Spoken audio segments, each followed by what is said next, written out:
Okay, Shane Simmons with the Appalachian Project, and today's little adventure will take place in Lynch, Kentucky, in Harlan County once again. And Lynch was probably the ultimate coal camp of its day. It was built by U.S. Coal and Coke, which was a subsidiary of the U.S. Steel, and they did it right. As you can see, most of these houses are 2 stories, and they're still in really great condition.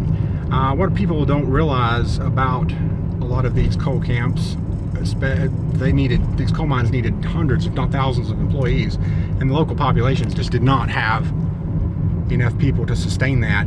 So they had to recruit in people from Europe and African Americans from the Deep South. And what they did was they'd lure them in with better housing, more amenities.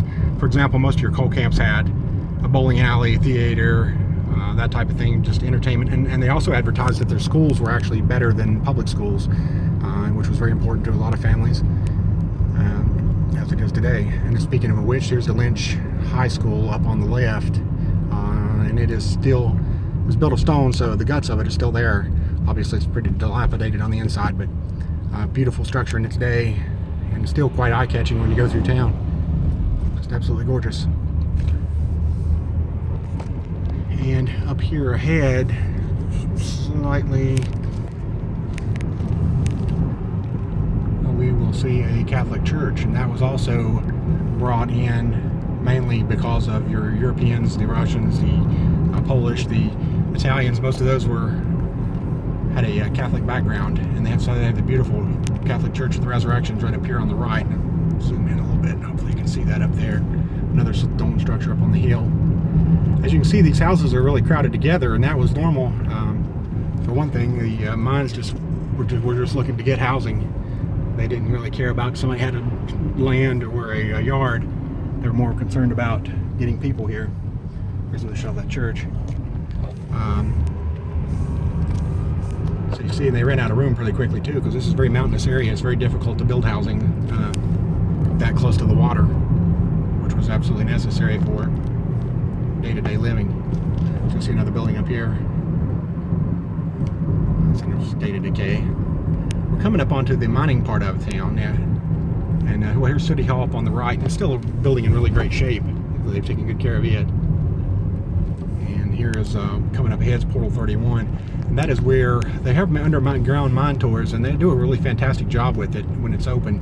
It is animatronic. That tells a little bit of the story of the town. We'll turn up in here, take a look around up here.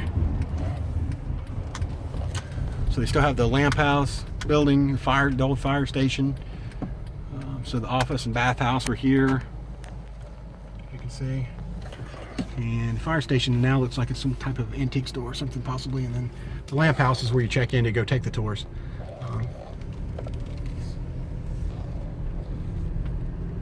And you go in there to enter the mine.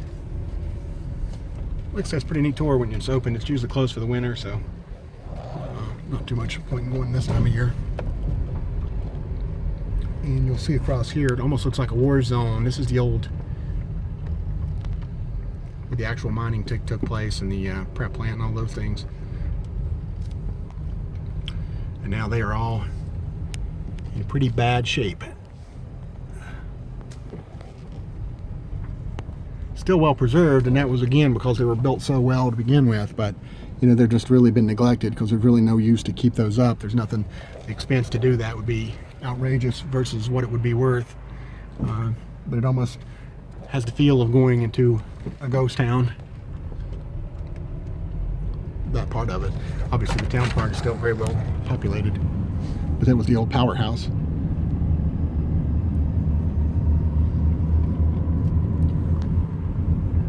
They have their own coal tipple and the water plant here, and your water tank.